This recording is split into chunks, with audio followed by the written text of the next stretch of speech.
Ukraine युद्ध पर Putin के सलाहकार का बड़ा दावा भी सामने आ चुका है। यूक्रेन युद्ध खत्म होने की संभावना नहीं है, ये साफ कहा गया। यूरी की तरफ से शांति प्लान में बदलाव का विरोध करेंगे। डोनबास पर यूक्रेन को झुकना ही पड़ेगा। वही डोनबास जिसको लेकर दत्तासर साफ कह दिया गया है पुतिन की तरफ से कि वो पीछे नहीं हटेंगे और ज़ेलेंस्की उसके लिए बैठक पर बैठक कर रहे हैं। लेकिन रूस की तरफ से एक और बयान ये बता रहा है कि चाहे कुछ भी हो जाए यूक्रेन को झुकना ही पड़ेगा। बिल्कुल, ये जो चेष्टा है ट्रंप की सीज फायर लाने की, वो इसी मुद्दे के ऊपर रुकी हुई है कि क्या यूक्रेन वो इलाका जो रूस क्लेम कर रहा है, डोनबास लुहांस्क का जो इलाका, वो क्या खाली करने को तैयार है कि नहीं। जहाँ तक ज़ेलेंस्की का सवाल है, उसने बोला कि मैं मौजूदा लाइन जहाँ पर हमारा जंग चल रहा है, जहाँ पे रशियन और यूक्रेनियन फोर्सेस हैं, मैं उसको मानने को तैयार हूँ। मैं नेटो को ज्वाइन नहीं करूँगा, ये मैं बोलता हूँ, लेकिन मेरे को सिक्योरिटी गारंटी दे दी जाए। तो रूस का मानना ये है कि हम इसके लिए तैयार नहीं हैं। जो हमारी डिमांड शुरू में थी 4 साल पहले, वही डिमांड है, आप इस इलाके को टोटली खाली करिए जी। अभी सारा जो पेच है इसके ऊपर फंसा हुआ है, क्योंकि अगर ज़ेलेंस्की इसको मान लेता है तो ज़ेलेंस्की का एक सुसाइड आप समझ के चलें, उसका पॉलिटिकल कैरियर, उसका हिस्ट्री के अंदर नाम कि लाखों की तादाद में अपने सैनिक मरवा दिए, अपने देश की तबाही करा दी। और रूस ने वही 4 शर्तों को लेके या 3 मूल शर्तों को लेके उसी के ऊपर उसने बिल्कुल, यानी आपके हिसाब से पेच फंसा हुआ है। लेकिन मनीष, अमेरिका के रुख में क्या कोई क्लैरिटी आई है? क्या डोनाल्ड ट्रंप ज़ेलेंस्की को पुतिन की शर्तें मनवाने के लिए राजी कर पाएंगे? क्या लगता है? देखिए, प्रेसिडेंट ट्रंप ने 28 पॉइंट का अपना फार्मूला दिया था। अब प्रेसिडेंट ज़ेलेंस्की और यूरोपीय नेताओं ने उसके काउंटर में 20 पॉइंट का अपना फार्मूला दिया।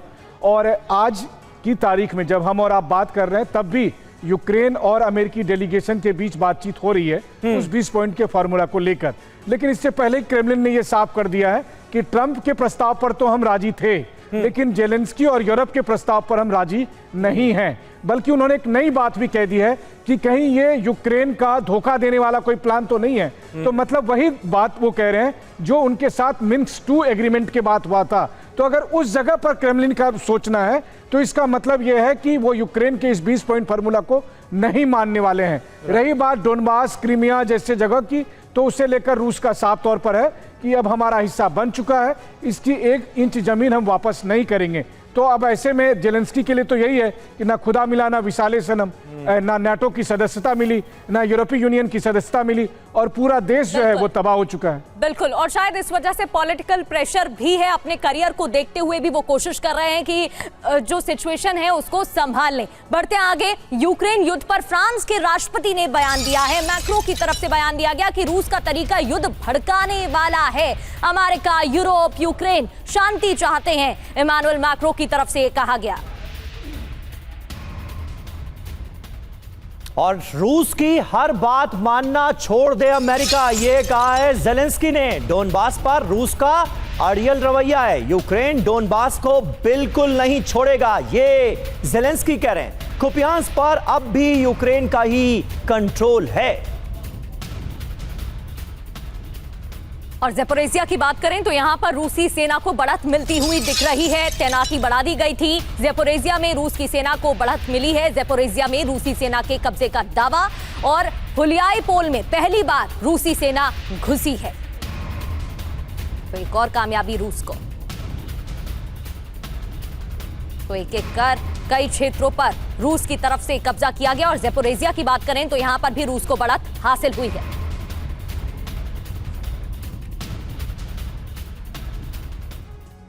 तो देखिए, ये डेवलपमेंट काफी महत्वपूर्ण है ज़ेपोरिज़िया के लिहाज से, जहां रूस को अब बढ़त मिलती हुई नजर आ रही है। ज़ेपोरिज़िया पर रूस के विध्वंसक हमलों का सिलसिला रुकने का नाम नहीं ले रहा है। ज़ेपोरिज़िया पर रूस लगातार हमले कर रहा है और यहां पर रूस ने कब्जे का दावा कर दिया है। अब रूस ये दावा कर रहा है कि ज़ेपोरिज़िया पर हमारा कब्जा हो चुका है। हुलियाई पोल में पहली बार रूसी सेना दाखिल हुई है। ये एक ऐसा इलाका है जहां अभी तक रूस की सेना की मौजूदगी नहीं थी। ज़ैपोरिज़िया के ज्यादातर इलाकों पर तो वैसे ही रूस की सेना मौजूद है। ज़ैपोरिज़िया के कई इलाकों में तबाही मचाई गई है। ये वो तमाम इलाके हैं जो कि यूक्रेन के कब्जे में थे। यूक्रेन के हुलियाईपोल में ताबड़तोड़ हमले किए गए हैं, बड़े पैमाने पर हमले हुए हैं और उसके बाद यह दावा कर दिया गया है कि अब यहां भी हमारा कब्जा हो गया है। यूक्रेन सेना के ठिकानों पर ड्रोन और मिसाइल अटैक की भी खबरें हैं इसी हुलियाईपोल में, जहां पर अब रूस कब्जे का दावा कर रहा है।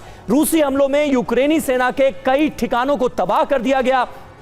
यहां पर भारी संख्या में यूक्रेन की सेना के जवानों की जान गई है। हुलियाईपोल में गाइडेड बॉम्ब से पिन पॉइंट अटैक किया गया है यूक्रेनी सैन्य ठिकानों पर और उसके बाद यह ऐलान कर दिया गया है कि ज़ैपोरिज़िया के एक और बड़े इलाके पर पूरी तरह से रूस काबिज हो चुका है। यह खबर निश्चित तौर पर ज़ेलेंस्की के लिए एक बड़ा झटका है।